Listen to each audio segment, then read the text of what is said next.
Olá, tudo bem? Eu sou o Fábio de Renzo, da Novembro 4, e esse é o nosso podcast Comunicação Interna Sem Fronteiras. Um espaço, né, que eu sempre digo, é um espaço, um laboratório que a gente fala sobre comunicação, sobre liderança, recursos humanos, treinamento, desenvolvimento, inteligência artificial, né? Vamos falar hoje sobre inocente digital com meu colega Hugo, mas antes disso eu queria dar algumas notícias para você. Primeiro, se você curte, se você gosta, se você acha interessante esse nosso material, esse podcast, que você possa comentar, possa repassar para os seus colegas, possa mandar para a gente indicações de novos temas, novos palestrantes, novos entrevistados. Sempre é bom, um laboratório de muito aprendizado. E eu confesso que eu estou sempre aprendendo, a gente vai trocando ideias, é muita diversidade, eu acho isso muito rico. Também quero agradecer 3 apoiadores desse nosso projeto, que estão nos apoiando nessa série de episódios. Primeiro, a Rinode, Center de Mauá. Inclusive, você vai ganhar um kit aqui da Rinode, Opa, que legal, né? bacana. Perfumes e cosméticos, né, de alta qualidade, que conquistaram e conquistam o Brasil já há bastante tempo.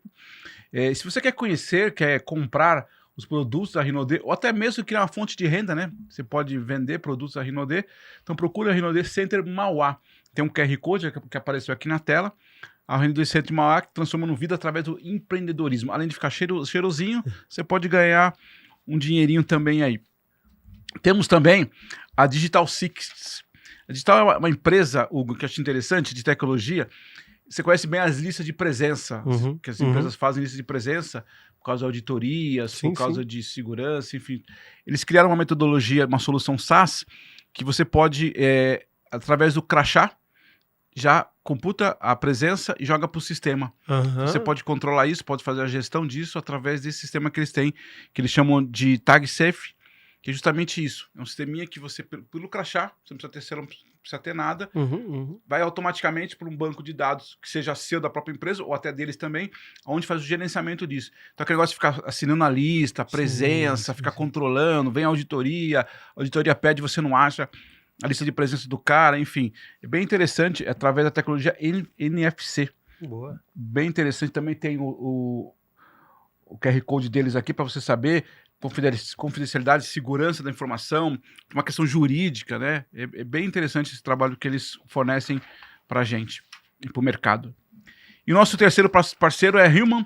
A Human é uma plataforma digital de que conecta pessoas, então aquela coisa de você ter a comunicação num aplicativo, folha de pagamento outro aplicativo, treinamento outro aplicativo, férias outro aplicativo, é a grande plataforma que tem. Eles estão, uma empresa multinacional, está vindo para o Brasil pesado aí, que reúne comunicação interna, cultura organizacional, processo de RH, e justamente o objetivo deles é simples, é aproximar pessoas, né, conectar e dar menos trabalho para o RH. Então, vocês assistam aqui um vídeo da Human, que é bem legal, você vai ver que vai dar para explicar um pouco melhor qual que é a atividade, qual que é o objetivo, qual que é a missão da Human, principalmente agora no Brasil. Se eu te contar o que já tive que fazer para conseguir meu Rolerite, teve uma vez que eu peguei um balão de ar quente até a sede da empresa, abri um cofre com 6 combinações e escaneei cada folha com luz ultravioleta até encontrar meu nome, escrito com tinta invisível. Super normal. Para consultar a política de férias, tive que descer até o porão. Estava cheio de pastas empoeiradas e cada uma dizia uma coisa diferente. Um caos total. E sobre o plano de saúde, me disseram: Fala com o Eduardo. O Eduardo pediu demissão faz 3 anos e foi morar no interior. Mas eu encontrei ele, me emprestou o computador, consegui acessar o arquivo e aí começou uma contagem regressiva de autodestruição. Calma. Aqui a gente usa a Human. Você baixa seu Rolerite direto pelo app, em segundos. Quer saber quantos dias de folga ainda tem? É só consultar na biblioteca de conhecimento. Tem uma dúvida? Pergunta pro Semi. Nada de viagens pro interior. As coisas não acontecem por sorte. Acontecem na Human.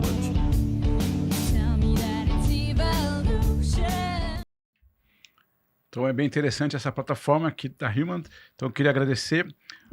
Olá, Hugo, como é que você tá? Fala, meu irmão, tudo bem? A gente já se conhece aí pelos mundos da comunicação, dos eventos do Bonete. É isso aí. Queria te agradecer por ter aceito o convite. Nossos temas são muito aderentes, né? da questão da comunicação, Sim, dos sim. desafios, das palestras, né? Sim. Então, para mim é muito bom. Eu sempre te acompanho aí, vendo os materiais que você publica, os eventos. É um prazer ter você aqui, viu? Ah, imagina, obrigado pelo convite aí na Casa BCCom, Na né, Casa que BCCom, nos é um une, Universo prazer. TV. Mas, bom, barato estar aqui com você para a gente trocar uma ideia sobre comunicação interna. Perfeito. Hugo, normalmente as pessoas falam, contam com a história deles, Sim, né? sim. O que fazem, não faz. Eu queria te fazer uma pergunta diferente, Boa. aparentemente diferente. Não sei se você já ouviu essa pergunta. Você tem 2 filhos hoje, Tenho 2 filhos. a Estela com 14? A Estela caçula com 14 e o Vitor, o mais velho, com 27. 27 Então, anos. caramba, você tem um filho de 27. Você teve filho bem novinho, né? Então, eu comecei cedo. A Estela, pegando o exemplo dela, que é mais nova, quando chega no final do dia ali, numa conversa com o pai, e fala, pai, o que você entrega para a sociedade? O que você faz hoje? Claro, olhando para a questão do trabalho, mas o que você entrega para a sociedade, para o mercado, seja nos seus eventos, nas suas palestras, mas a Estelinha, responde para a Estelinha, o que você, pai, entrega para o mercado hoje, para a vida? Muito bom, muito bom. Sabe que tanto nas consultorias quanto nas palestras eu brinco com a questão de transferência de conhecimento. Tem uma brincadeira que eu falo que conhecimento ele só serve para alguma coisa quando você troca com as pessoas, né?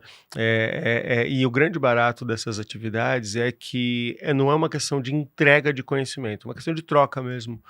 Porque aprender com as pessoas é fundamental.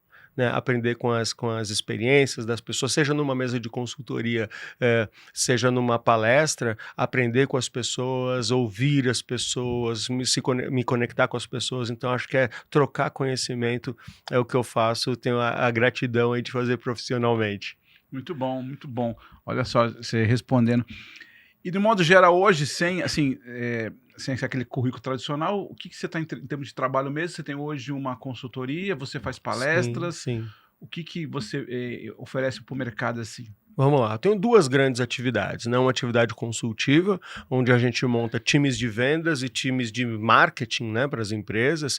Então, não só montar o time, mas montar processos, ferramentas de gestão, estratégias. Então, hoje eu atuo, né, nessa área consultiva, principalmente vendas consultivas, né? Então, tanto para times comerciais quanto para times de marketing. Nesse meio surge um assunto que não é tão novo, mas ele tem ganhado bastante proporção, que é Revenue Operations, né?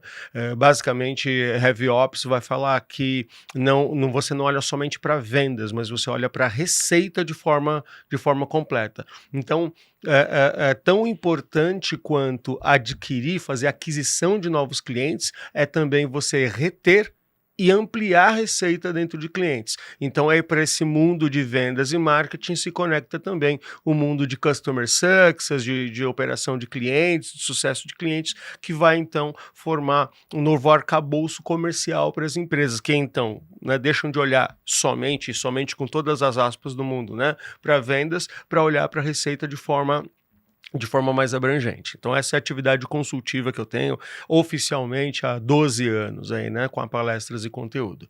E a área de palestras, treinamentos e workshops, né, onde eu trato de vendas, marketing de forma muito contundente, né, nos programas que podem ser desde palestras de 40, 50 minutos até treinamentos de 8, 16 horas, às vezes, quando a gente fala de venda consultiva de forma mais abrangente, né? E os temas relacionados à comunicação, né? Então, hoje a gente vai falar do meu terceiro livro, né? Muito do que eu vou utilizar aqui para responder e para a gente trocar ideias aqui é sobre o meu terceiro livro, O Inocente Digital, onde eu falo de comportamento e comunicação no mundo digitalizado, né? Então, esse é um tema que eu sempre desenvolvi, porque no final do dia aí fazem mais de 30 anos que eu estou no mundo das vendas e da tecnologia, mas aí o Inocente Digital ele vem com essa cara não técnica, é um livro de comportamento e comunicação, e aí eu vou destrinchando aí os desafios do mundo digital em função disso. Muito bom, você já comentou aqui, eu vou falar dele, mas acho que eu sempre comento, a gente usa aqui um tema para ter um norte na conversa, sim. Só para ter um fio condutor. Claro que a gente pode ir para vários lugares. Tranquilo. Mas juntando um pouco até da minha experiência, a gente até colocou isso, né? Uma comunicação interna, uma comunicação no mundo digital, né? Sim, sim. E aí você traz o livro Inocente Digital, né? Que é um livro que você acabou de comentar. Cara, que legal. O prefácio da Marta Gabriel. A Marta Gabriel foi uma querida escrevendo Você o tá chique pra prefácio. cacete, Imagina, hein? ela foi um amor. E, assim, e aí, até dando uma introdução, esse inocente digital, e aqui, imagino eu, que depende de idade, né? Totalmente, totalmente. O que eu defendo no livro é que todos nós somos inocentes digitais. Em algum momento, em alguma situação, a gente não está conseguindo se aperceber das transformações do mundo que a gente vive, principalmente em função da digitalização, e por isso a gente está frágil no processo. Vou dizer que não é nem somente por conta de riscos digitais, mas por riscos de relacionamento, riscos de interpretação de informação, assim por diante. Então, o que eu defendo no livro é que nós precisamos desenvolver novos desconfiômetros. A gente precisa desconfiar do mundo, sabe? Estar mais preparado, mais sagaz para compreender esse mundo e aí, então, se posicionar nele de forma mais positiva, né? De forma mais consistente. Eu até queria trazer aqui, a gente vai voltar aqui esse ponto que eu achei bem interessante aí. Quando a gente fala um pouco da comunicação interna, que um pouco a gente falou, sim, eu só queria trazer um passo atrás, vamos ser sinceros, a tecnologia, e eu também acho que como você, a gente é prova disso, ela potencializou muito a comunicação nas empresas, pegando esse recorte da comunicação, né? Mas ao mesmo tempo, a sensação que eu tenho às vezes é que melhorou algum aspecto e piorou outros, né? E talvez isso tenha a ver um pouco com o seu livro, né? Porque a tecnologia, talvez, não vou dizer que seja bem ou mal organizada, porque isso é muito relativo, mas uma tecnologia que não cuidada, ela pode prejudicar as relações humanas, e quando eu falo em comunicação interna, não sei se você concorda comigo, comunicação interna é basicamente relações humanas. Exato. Muito mais do que a própria marketing, propaganda, é uma relação. Por isso que em alguns casos até está muito conectado ao RH. Quando a gente olha esse recorte da comunicação interna com a tecnologia, qual que é a sua percepção, Hugo, hoje no mercado? Boa. Todo relacionamento é baseado em comunicação. Né? Todo relacionamento é baseado em comunicação. Tem uma frase, inclusive, que é uma frase de um livro de uma amiga, da Laís Damasceno, do Marketing de Gentileza. Ela tem uma frase que diz assim, né, que relacionamentos online não são relacionamentos irreais, eles só não são presenciais. Perfeito. Legal? Então, quando a gente fala da importância e da disseminação dos meios digitais de comunicação, é muito em função do seguinte: eu estou aqui na sua frente e a gente está conversando. Além da minha voz, além de me ver, existem diversos elementos, diversos símbolos da comunicação que eu estou transferindo aqui com você e você está transferindo para mim, e isso torna a nossa comunicação muito rica. Cada vez que a gente vai se aproximando para meios de comunicação mais digitais, parte desses símbolos, dessa riqueza e profundidade da comunicação vai se perdendo. Então, se você me vê num vídeo, você já não tem a questão presencial. Se você está ouvindo minha voz no telefone, você já não consegue me ver. Se você me lê em instant messengers, né, e ali já tem uma questão de eu ter que carregar dentro dessa comunicação escrita tudo que eu preciso transferir, percebe? Então a gente vai tornando a comunicação mais fria, mais distante e mais superficial. Então o que eu digo é, a comunicação digital, a comunicação principalmente escrita, ela precisa ser envolvida de certas características para não perder a informação ali no meio. Então é muito fácil a gente perder comunicação, virar um grande ruído nas mensagens que a gente troca via WhatsApp com as pessoas. Né? Tem gente que responde pra gente só com figurinha e com emoji. O quanto uma figurinha e um emoji, ele comunica. E se eu vou utilizar, eu tenho que utilizar de forma intencional dentro daquela comunicação. Então, sim, a comunicação digital, ela esfria, ela torna mais superficial a comunicação. Aí, claro, né, a quem está ativo nessa comunicação tem que tomar cuidado para não deixar isso acontecer. Não, fantástico. Cara, você já abriu um monte de aba aqui na minha cabeça, porque eu acho que é isso. Talvez eu não sei se é exatamente a palavra, mas talvez a pena disso é que a gente meio que não volta, né? Porque, não tem volta. Porque tem um outro lá, eu sou muito, olhando essa questão presencial, também sou, tanto é que eu faço aqui o podcast. Sim. Né? Me organizo para estar presencialmente com as pessoas. Eu tenho outros colegas que fazem só online, tá tudo bem, mas eu gosto dessa troca. Acho que é uma troca, inclusive, eu pessoalmente gosto até de uma troca de uma energia que navega aqui. É isso. Mas ao mesmo tempo a gente tem que reconhecer que essa tecnologia vem, eu dou aula na SPM, e você tem metade da galera que tá online. Tá online, nos cursos... Porque tá online não é porque quer tá dormindo em casa, é porque tá no Recife, Exato. tá em Brasília, tá em Exato. Curitiba.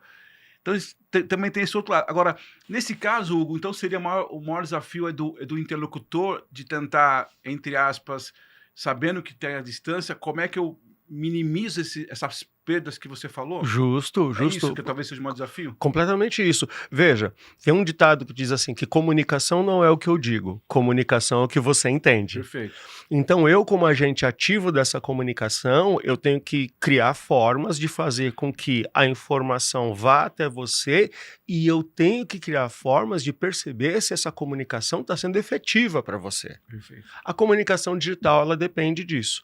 Então, por exemplo, né, eu tenho um podcast aqui na casa também, né? Então, sigam O Que Não Fazer em Vendas. O que não fazer em vendas. O Que Não Fazer em Vendas, eu e meu amigo lá, o Luiz Schmidt, a gente semanalmente está aqui na Vesa TV também, já passamos dos 90 episódios, né? Legal. Em um dos últimos episódios, a gente trouxe a Marcela Chiarati, da RN, e ela estava comentando justamente sobre como os programas de treinamento, por exemplo, a gente estava falando sobre treinamento de vendas, né? Sobre como os programas de treinamento hoje precisam ser absurdamente carregados de dinâmicas, experiências, validações, conversas, sejam eles feitos de forma presencial ou de forma online. Então, quando a gente olha para a capilaridade e vamos dizer, a democracia da informação, da comunicação digital, ela não pode ser fria. Nós que somos agentes ativos dentro desse processo, é que precisamos carregar nela todos os elementos, as ferramentas e as dinâmicas para que ela cumpra o seu papel. Não, perfeito. É isso, né? Acho que serve para comunicação, serve para vendas. Então eu preciso antecipar algumas perdas que eu vou ter naturais e como é que eu crio a dinâmica, né? Sim. É o que a gente brincava no passado da prova dos 9, né? Perguntar se o cara entendeu. E aí quando a gente fala para comunicação interna, e aí de novo fala relacionamento, fala com o colaborador, eu preciso ter isso também, né? Sim. Não sei se você concorda, um termo que eu uso bastante também, que tem a ver com isso, que é desvendar o óbvio, né? Porque... O óbvio só óbvio quando você fala. E aí, você falou uma coisa interessante aqui, que eu já ouvi e acho que bem legal. Eu começo a trabalhar com símbolos, com emojis e tal. Mas o que significa o que para você, né? Exato. Então, assim, a comunicação, e assim, me chuta a canela se eu estiver falando besteira aqui, certo?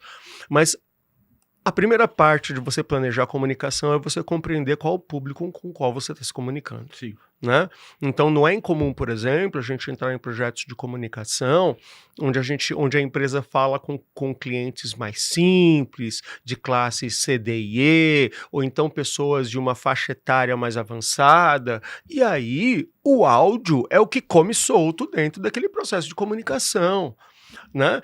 Porque a pessoa ela vai ter ou a inabilidade com a leitura, ou ela vai ter ali mesmo a dificuldade de visualização mesmo.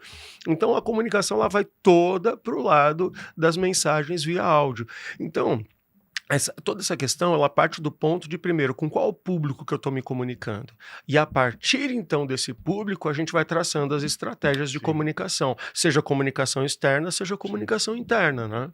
Não, é perfeito. E aí você vai adequando a questão, inclusive, além do que você falou, tem uma coisa que eu sempre falo, que é o time, né? Porque às vezes também a gente precisa entender na comunicação interna o time, porque é diferente da comunicação externa, é diferente nesse aspecto, né? Do impacto, é entender o clima organizacional. Acho que isso é importante. Porque às vezes a mesma comunicação, olhando de uma maneira didática, está bem feita, bem colocada, bem escrita, o canal está adequado, mas o timing não é adequado pela situação que está vivendo aquela empresa. Exato, né? Exato. Eu tive outro dia escrevi um artigo lá no LinkedIn e um diretor de RH me escreveu, falou, cara, esse artigo caiu na hora certa, porque a gente tinha feito um novo benefício para a empresa, a gente ia lançar um novo benefício numa unidade X, só que a outra unidade estava mandando uma galera embora. Olha só. E eles não tinham meio que se ligado no time, né? Como é que eu digo? Eu não preciso mentir, mas como é que eu digo para uma galera, a mesma empresa, tudo bem que o lugar que eu tô, olha que legal, novo benefício, a partir de agora vocês têm copo de ouro, não sei o quê, e eu tô mandando outro cara embora. Então tem um pouco esse time, e aí talvez essa capacidade do comunicador aí, que nem você falou, né, de estar próximo. O desafio é quando está distante é mais complicado você pegar essas nuances, né? E assim, você trouxe uma questão que é fundamental, né? Cultura organizacional. Sei lá, fazem quase 30 anos que eu escuto falar de cultura organizacional e é um assunto que ainda é difícil de fechar a conta, né? Dias atrás eu estava ministrando uma palestra num congresso de liderança, né? E inevitavelmente o que eu trouxe para a turma é isso. Antes de o líder, ele tem por responsabilidade, ter uma boa leitura da cultura organizacional da empresa. Perfeito. E assim, ter uma boa leitura da real cultura da empresa e de quanto essa cultura é conhecida pelos colaboradores. Porque não é incomum a gente perceber, não só de diredonas e diredonos, mas perceber de líderes, que existe uma incongruência entre o que ele percebe da cultura, o que ele entende de cultura organizacional e o que a turma percebe de cultura organizacional.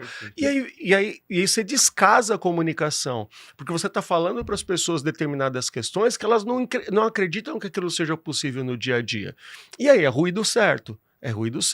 Então acho que esse timing é fundamental e é aquela história, né? Liderança.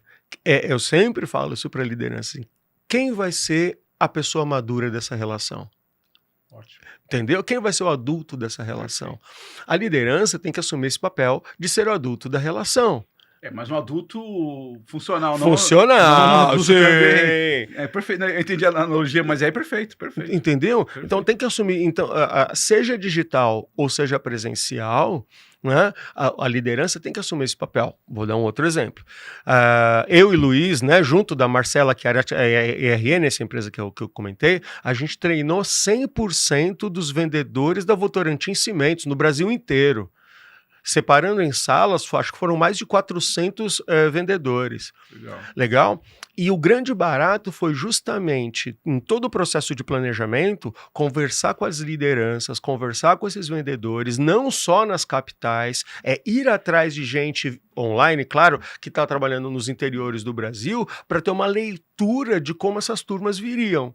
E aí foi um sucesso, porque a gente aplicou no dia a dia do treinamento presencial aquilo que a gente percebeu que eram demandas reais deles, que eram visões reais deles. Então, assim, quem é líder tem que ir atrás de se comunicar tem que ir atrás de compreender para na hora de comunicar as coisas acontecerem da melhor forma. Hugo, assim, de novo, várias abas abrem aqui e tem um ponto que eu acho fundamental. O meu trabalho, você me conhece um pouco, eu trabalho em comunicação interna muito nessa questão do comportamento, né? Sim. E acho que você traz uma frase aqui que eu acho fantástica. Quem é o adulto dessa relação? Quem é o adulto dessa relação, exatamente. Pode parecer, para quem está nos acompanhando, e às vezes, né, no mundo corporativo, ainda tem muitas, eu diria que talvez a grande maioria, relações muito imaturas. E quando as pessoas dizem assim, não sei se acontece isso com você, aqui nós, na nossa empresa, temos um problema de comunicação. Né? Isso, por um lado, é bom porque chama a gente para trabalhar. Exatamente. Mas, enfim, aí quando você vai entender o que é problema de comunicação, claro que tem algumas variáveis. Na minha área, a gente olha se às vezes pode ser o canal de comunicação, sim. Às vezes pode ser o tipo da mensagem, sim. Pode ser o tipo da escrita, tem um pouco disso que você falou. Às vezes tem a questão do time, eu falo sobre isso. Às vezes tem uma questão da cultura daquela empresa, mas tem uma questão muito clara que é a maturidade dos líderes em conversar com essas pessoas de uma maneira assertiva. Sim. Pode parecer isso muito simples, mas para mim é aonde ainda esse caldo não vira. Então é isso. Quem é o adulto da relação? A gente não precisa e não deve ser grosseiro, mal educado com ninguém, mas às vezes precisa ser assertivo. Exato. Fala, Hugo, obrigado, mas esse seu trabalho não ficou bom, por isso. Eu esperava tal coisa, ou enfim... para que a gente está fazendo essa reunião? Essa assertividade é impressionante, Hugo. E eu te falo, recentemente fui convidado por uma empresa como você para fazer uma palestra, e quando você vai na empresa, você percebe que a grande questão da comunicação é falta de assertividade, uma maturidade de dizer as coisas. E eu pessoalmente não gosto muito da palavra transparência. Acho meio perigoso dentro das organizações, porque transparência é um negócio muito mais amplo. O mundo corporativo, você tem algumas questões que não é... Contingenciamento da comunicação existe, né? Mas você precisa ter respeito. E é impressionante, eu não sei se você concorda comigo, mas é impressionante como falta assertividade, clareza, de dizer, ó, o que você espera do meu trabalho, o que a gente esperava disso. E aí você começa a ter esses problemas de comunicação porque o cara não conversa com as equipes. Sabe que tem uma amiga palestrante, consultora palestrante, a Patrícia Capeluto, e o grande tema dela é como desenvolver conversas difíceis. Perfeito. É genial, e a palestra dela é incrível. E a gente se alinha muito no seguinte sentido, o líder, aliás, não é só o líder não, tá? Todas as pessoas na organização, elas precisam compreender que não é pessoal. Grande parte das rusgas, grande parte dos ruídos não é pessoal. Legal? Somos CPFs trabalhando dentro de um CNPJ, ok, mas ninguém está afrontando a sua pessoa quando alguma coisa precisa ser decidida ou quando alguma coisa precisa ser dita dentro do ambiente corporativo. Então, a primeira questão, acho que é isso, né? Sim. A gente tem que humanizar, Perfeito. nós temos que se acolher, tem que ter empatia, mas não necessariamente o que acontece dentro de uma organização é pessoal contra você. Então, acho que tem uma primeira questão ali, né? Sobre isso ainda, o que eu diria assim, é que feedback e canja de galinha não faz mal a ninguém. Mas feedback não é bronca, feedback não é opinião, feedback Fábio, eu gosto muito de aprendi um tempo atrás com feedback SCI, situação, comportamento e impacto. Né? Então, Fábio, na reunião que a gente fez ontem de manhã... Situação, legal? Poxa, eu percebi que foram 5 opiniões dadas na mesa e você negou ou contrariou as 5 opiniões de forma veemente. Comportamento. Veja, isso gera um impacto no time, parece que só a tua opinião vale. E eu sei que você não é assim. Perfeito. É isso, entendeu? Então, feedback bem dado, feedback bem trabalhado e a cultura de feedback numa empresa como sendo algo de construção e não opiniões ou broncas de qualquer forma, é o que traz um pouco dessa maturidade na comunicação. E hoje ainda são poucas as empresas. E olha que eu escuto esse assunto há um tempão, mas são poucas as empresas que ainda levam esse tipo de coisa para frente. Porque aí queria entrar um pouco no seu livro também, porque entra uma outra questão que eu acho, Hugo, que é assim, eu adoro a tecnologia e acho que ela está aí e a gente tem que potencializar. Agora tem um conceito que uma vez eu aprendi também há muito tempo assim, primeiro organiza no offline para depois você digitalizar qualquer coisa que seja. Né? Quando se você não faz esse trabalho bem da assertividade, da transparência, da honestidade e tal, da maturidade, não é o tecnológico que vai resolver. Não ele vai piorar. Não é. Né? Não é isso. Então, a partir de agora, outro dia eu fui numa empresa, a partir de agora a gente vai ter o WhatsApp como uma ferramenta de comunicação de RH. Então, todo funcionário criar lá um telefone corporativo, fizeram uma campanha lá tal, e vai colocar. O que aconteceu? Só reclamação. É isso. Mas por quê? Não é porque é o WhatsApp. É porque a empresa já não tinha uma cultura no offline de responder. É isso aí. Ela não tinha um controle. Tanto é que, coincidentemente, outro dia alguém me escreveu, porque a pessoa me pediu uma informação daquela empresa, eu passei o telefone, ela falou, ninguém responde. Aí, ó. Entendeu? Aí tem Foi a tecnologia que fez errado? Não. A tecnologia pode ter facilitado. Mas culturalmente não foi trabalhado no offline ou não é trabalhado esse processo. Então, tanto é que isso eu escutei muitas vezes. Fábio, só tem reclamação agora do RH. Porque a gente criou uma ferramenta nova, só que não se organizaram. E agora tem mais... E tem outra coisa, aí eu queria também perguntar sobre isso. Porque a partir do momento que eu trago a tecnologia, acho que o nosso próprio modelo mental diz assim, vai ser mais ágil, vai ser mais rápido. Não é isso? Porque uma coisa é você ter lá um impresso, que o nosso modelo mental, que os nossos estereótipos sabem que isso não vai fazer muita coisa. Outra coisa é você ter uma ferramenta aqui e o cara não te responde. É um pouco por isso também, você acha que se a gente não combina no offline, o online vai ser um caos? Tem uma hora aí para a resposta? Eu acho que tem 2 grandes questões, né? Lá no início dos anos 90, a gente falava de automação do caos. Eu pegava um processo que já não funcionava no presencial, no offline, e automatizava aquilo. Então, era automação do caos, né? Então, sim, eu acho que a tecnologia sempre vai ser meio, ela nunca vai ser fim. E aí, sobre essa questão, trazer algumas experiências aí, que a gente tem, né?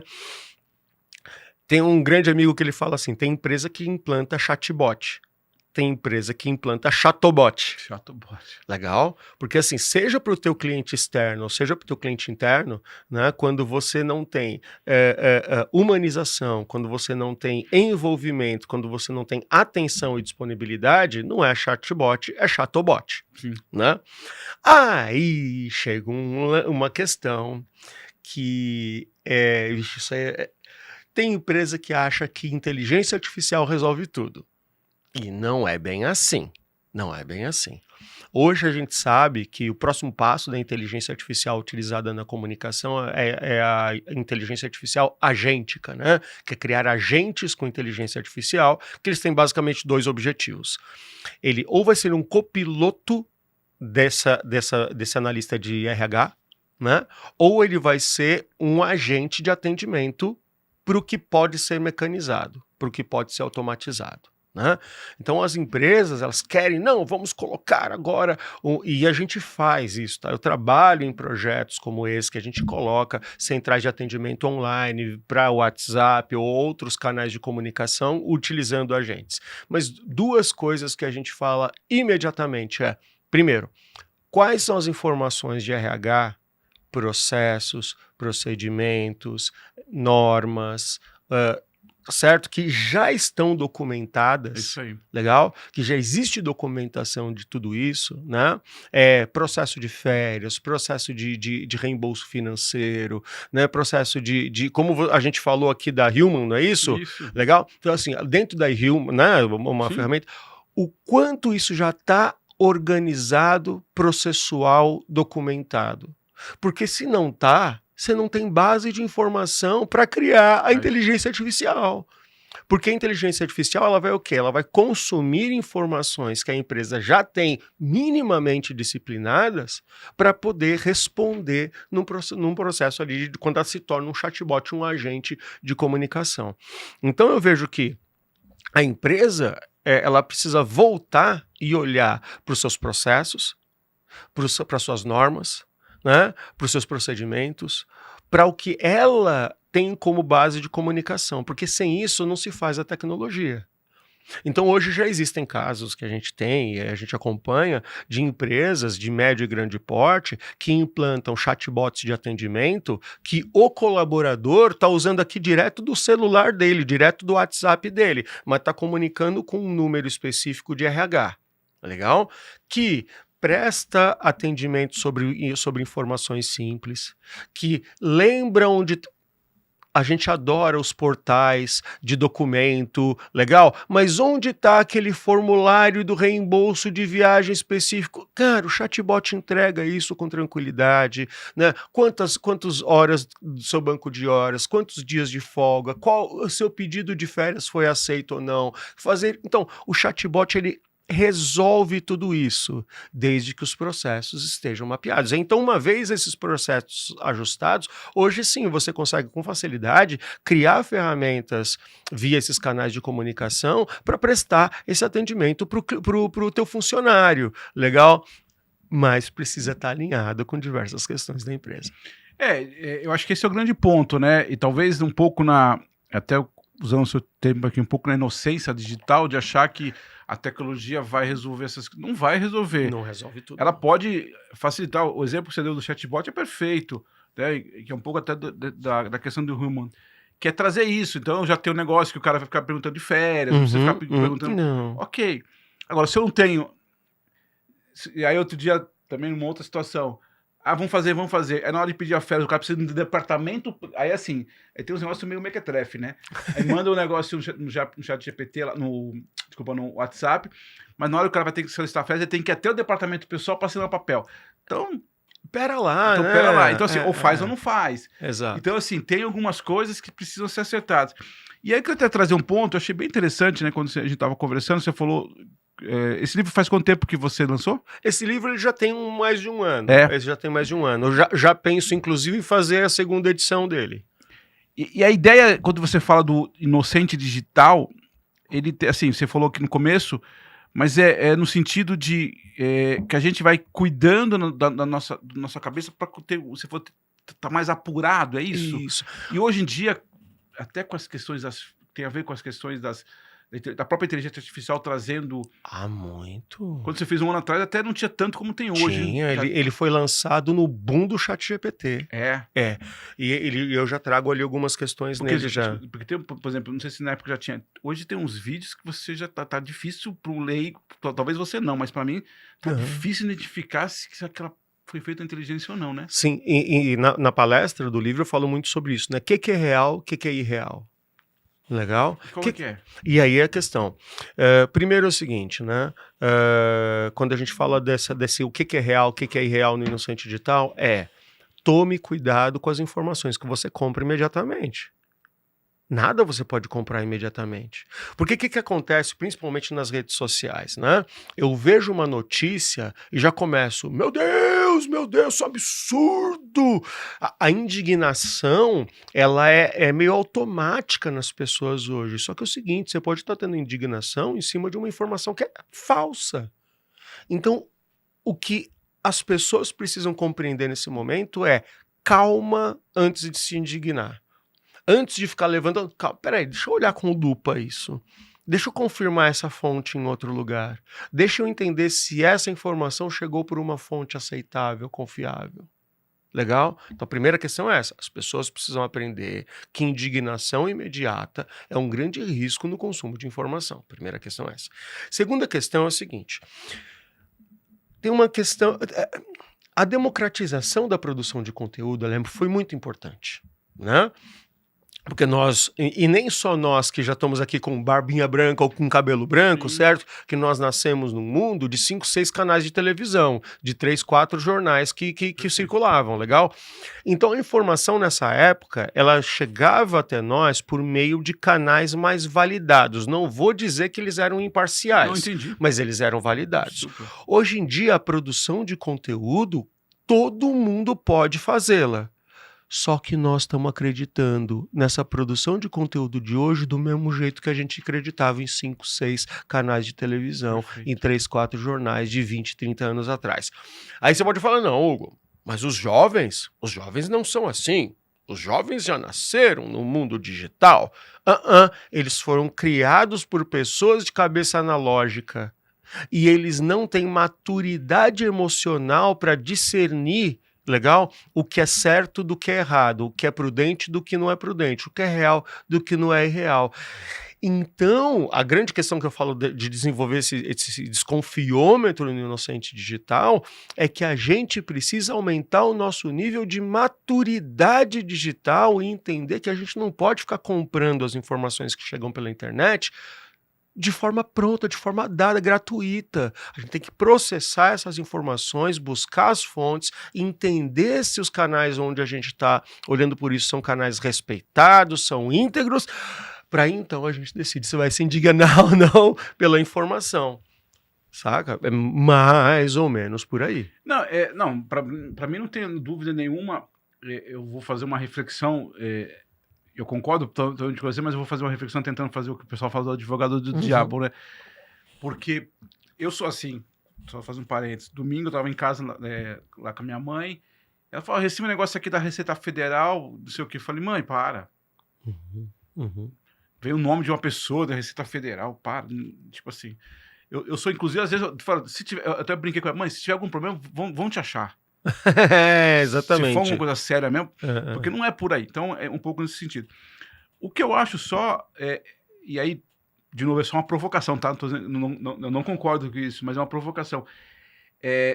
Demora, cansa fazer isso que você tá falando, né? Cansa. Dá trabalho fazer isso. Cansa. Outro dia, no grupo do WhatsApp, alguém mandou uma informação, eu fiz exatamente o que você falou. Achei meio estranha aquela informação. Eu fui no portal, Isso. aí fui no segundo portal. Mas a gente cansa, e no mundo que a gente tá acelerado com um monte de coisa, o cara não faz isso. Então isso é uma primeira reflexão, tá?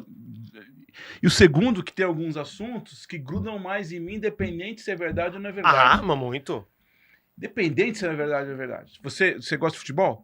Eu gosto menos do que automobilismo. Automobilismo gosto mais. Mas assim, pegando automobilismo, pegando alguma questão, vamos pegar as questões tradicionais aí do Senna, do não sei do que tal, qualquer coisa que se grudou em mim, não importa se é verdade, é porque é a minha verdade, não é isso? É isso. O nosso cérebro funciona em economia de energia.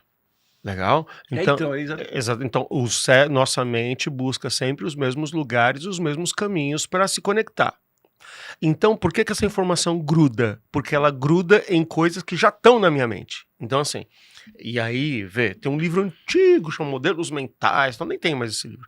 Fala assim, eu tenho aqui que chama, cadê? Gatilhos, não é esse não, né? Não, era um livro azul, chama A Força dos Modelos Mentais e tal. Esse aqui Deixa eu ver. Gatilhos mentais, mas acho que é diferente. Deixa eu ver. Não, mas quer ver? Ó, vai falar mais ou menos. Gustavo Ferreira, quer ver? Ó, descubra o poder do copyright. Aqui é copyright. Então, aqui tá trazendo pelo copywriting, né? Mas vamos trazer o seguinte. A nossa mente trabalha em economia de energia. Bacana? Então, assim, aquilo que eu enxergo no mundo tem muito mais a ver com a predisposição que já está na minha mente do que com as coisas que estão no mundo. Então, se eu sou uma pessoa mais agressiva, se eu sou uma pessoa mais intensa, se eu sou uma pessoa que tem mais esse lado de... Tudo que é esses noticiário, entendeu? De mais crime, ácido, mais ácido, isso vai grudar em mim, legal? Se eu sou uma pessoa mais branda, mais calma, mesma coisa, as informações são mais brandas. Então, acho que a grande questão que as pessoas precisam entender é que o que eu percebo do mundo tem muito mais a ver com o que já está na minha cabeça. Então, o que está na minha cabeça? E as pessoas hoje, elas estão no... E até assim, né? Qualquer hora que você abrir um portal aí de notícia, qualquer hora que você começar a zapear no teu celular, notícia densa, não falta. Não falta. Isso está elevando o nosso nível de ansiedade absurdamente. Mas aí é que está a questão. As pessoas precisam escolher se elas querem viver essa vida ou se elas vão escolher filtrar melhor as coisas pelas quais elas vão viver. E sobre risco digital? O meio digital, ele amplificou e acelerou, ele tornou mais acessível o crime digital, legal? Mas o quais, né? O papo furado, a enrolação, ou um nome bonito que tem para isso, né? A engenharia social, isso sempre existiu. Sim. Legal? O criminoso, a criminosa, né? Aquele que quer ou seja, usurpar, roubar as pessoas, ele sempre achou de um papinho para enganar as pessoas. O meio digital potencializa isso. Mas se lá atrás nós tivéssemos desenvolvido a nossa mente no sentido de preservar a gente, certo, dessa engenharia social, hoje talvez a gente estivesse mais preparados para se defender dos riscos digitais também. Não, seu comentário é muito correto e muito didático, né? Quer dizer, primeiro que a gente tem uma questão do cérebro de poupar energia. Então, aquilo que está mais conecta comigo, aquilo que está no meu guardado é mais fácil de eu conectar. Isso. Né? Isso. Então, dá dor de cabeça, cansado de ficar procurando esse negócio. Eu tenho que abrir um livro para ver se é verdade. Não, é isso, deveria ser isso. Mas o que você falou é verdade, isso não é de agora, isso já sempre foi assim. Sempre foi assim. Né? Claro que agora é potencializado porque está na palma da sua mão, né? E aquilo que agrada, aquilo... E aí tem uma outra questão, né? Que você, dessa área, sabe disso. O tal dos algoritmos, isso potencializa mais ainda, né? Que ele sabe como você é, o que você gosta, e vai te jogando coisas que conectam mais com você, né? Sim, eu costumo dizer assim, eu gosto de tirar um pouco essa percepção do algoritmos, demoníacos. Não, o algoritmo, vamos pegar um algoritmo de rede social.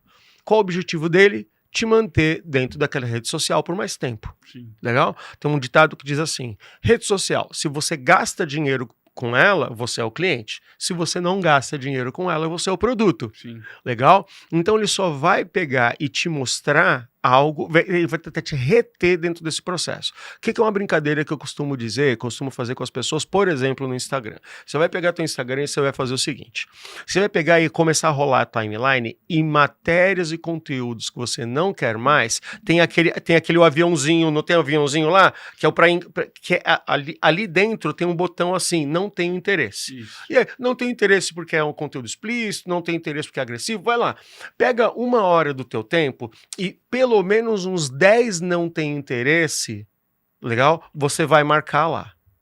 Aí o que você vai fazer? Você vai falar assim, poxa, gostaria muito de ver tal influenciador, que ele, eu acho que é uma pessoa segura de conteúdo. Eu gostaria de ver muito conteúdos de tal canal, que eu acho que lá é um canal de conteúdo seguro. Poxa, eu gostaria de ver mais sobre tal assunto, que tal assunto me interessa mais. Aí você vai pegar na tua aba, na lupinha, aba explorar, procura isso. Quando você entrar nesses lugares, você vai comentar e colocar no seu story. Faça isso ao longo de 2, 3 dias. Você vai ver a tua timeline mudando consistentemente. O que o algoritmo fez? Ele só falou assim, opa, peraí, o Fábio agora tá me mostrando que ele não gosta mais dessas coisas, ele quer passar a ver essas outras coisas. Ele vai continuar, vai passar a te entregar aquilo porque ele só quer te manter mais tempo dentro da rede social. Então, e eu falo muito isso no Inocente Digital, nós precisamos assumir esse controle. Legal? Porque depois que você assume o controle da qualidade, você começa também a assumir o controle da quantidade. Sim. Então eu vou consumir menos conteúdo, ficar menos tempo nas redes sociais em função disso. Porque se a gente não assume o controle da qualidade e depois da quantidade, nós vamos continuar sendo sequestrados pelas redes sociais. Olha que interessante, você está falando, aconteceu comigo esses dias. Perfeito. Eu não sabia desse exercício, mas eu acabei fazendo esse exercício. E aí comecei a perceber, eu gosto muito de coisa de filosofia, né, algumas coisas, umas músicas mais calmas e tal, e aí começou só a aparecer isso. É isso. Só que tem uma coisa que você falou agora que eu não tinha me tocado. Achei isso muito interessante, você falou. Eu não vou quantificar, não vou saber, mas antes de eu fazer isso, eu gastava, sei lá, 1 hora fazendo isso para passar. A partir do momento que isso foi para essa linha, eu gastei menos tempo. É lógico. Apesar de ter sido aquilo tudo que eu pedi, entre aspas, então o tipo de música, as músicas que eu gosto, então aparece lá o Mário Sérgio Cortella, que eu gosto de ver, aí, de repente aparece o Karnal, e veio alguém com havia a música da Marisa Monte, enfim, não é qualidade, mas é aquilo que eu gosto. A sensação é que eu fiquei abastecido que menos tempo, é isso que você tá dizendo? Satisfação. Porque eu achei interessante, porque você falou, eu não tinha me tocado, porque assim, eu ficava, não que ficava muito diferente, mas ficava ali num grupo X aqui. Na hora que eu diminuí isso, parece que eu precisei menos tempo para ficar satisfeito, é isso? Outro dispositivo do cérebro, esforço e recompensa. Legal? O nosso cérebro é criado para você ter um determinado esforço e aí talvez alcançar uma determinada recompensa. Legal? Quando... E esse dispositivo está completamente desvirtuado por conta das redes sociais, legal? Mas o que aconteceu com você? Você chegou num lugar que um determinado esforço... Já deu alguma recompensa. Já chegou na recompensa que você queria. Você para. Entendeu? Perfeito. E isso é dopamina, né? Isso é dopamina. Então, e com certeza, por isso que eu falo, primeiro você cuida da qualidade. Se cuidou da qualidade, você vai se indignar menos com as redes sociais, você vai se incomodar menos pelas redes sociais, legal? Aí depois você reduz a quantidade, porque você chega nesse ponto de dopamina, nesse ponto de recompensa que já te agrada, que já te apetece. Não, fantástico, porque eu tinha esse olhar de tirar algumas coisas que estavam me incomodando, mas eu não tinha percebido. Aí com a sua fala eu entendi agora, quer dizer, com menos tempo, eu já estava satisfeito, né? Sim. E assim, tem um dado muito... Tem uma pesquisa que chama We Are Social. Eles estão, inclusive, para soltar a de 2026, né? Que eles normalmente em março soltam... Abril soltam a de fevereiro, né? O Brasil, consistentemente nos últimos anos, está entre segundo e terceiro lugares das pessoas que mais investem tempo em meios digitais. Legal? O problema não é só esse. O problema são os nossos companheiros de ranking, de topo de ranking. São somente países que têm os mesmos problemas socioeconômicos que o Brasil tem. Eu falo isso muito em palestra. Então, assim, a nossa utilização de meios digitais não está nos levando para crescimento socioeconômico, não está levando para crescimento educacional. E essa é uma questão que a gente precisa mudar. Quando você olha no gráfico, no meio do gráfico está lá a média mundial e todos os países que a gente diz ser países mais educados, países estão todos do lado direito, todos eles consomem menos que a média mundial de redes sociais e meios digitais. Então isso eu estou falando para você que é pai, para você que é mãe, legal? Tome cuidado com o consumo digital dos seus filhos. Tem até um vídeo que eu vou colocar na minha rede social, talvez entre a gente gravar e sair esse episódio, já vai estar lá na minha rede social, tá? Que assim, crianças e adolescentes não podem ter privacidade digital. o celular dele, o Discord dele, a rede social dele, tem que estar sob a verificação dos pais responsáveis, porque eles não têm maturidade, Perfeito. eles não têm discernimento suficiente para entender nas enrascadas que eles se metem pelos meios digitais. Não, perfeito.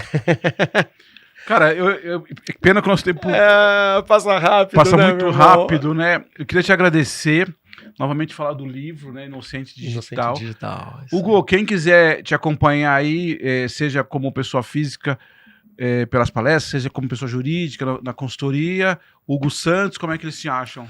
Hugo Palestrando. Hugo Palestrando, você me acha como no Instagram e no LinkedIn. No Instagram vão ter mais os assuntos do Inocente Digital, né? No meu Instagram. No meu LinkedIn tem mais as informações de vendas e marketing.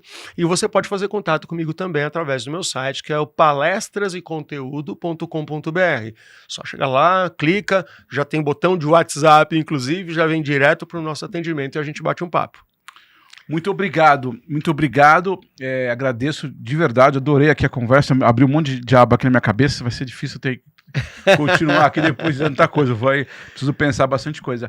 Eu queria agradecer novamente ao Hugo pela presença, agradecer aos nossos parceiros pelo apoio, né? A Rinode, que inclusive você vai ganhar o kit. Opa, legal. A Digital Six e a Human pela parceria nesse projeto que a gente está de comunicação interna sem fronteiras. Muito obrigado e até o próximo capítulo. Valeu, até mais.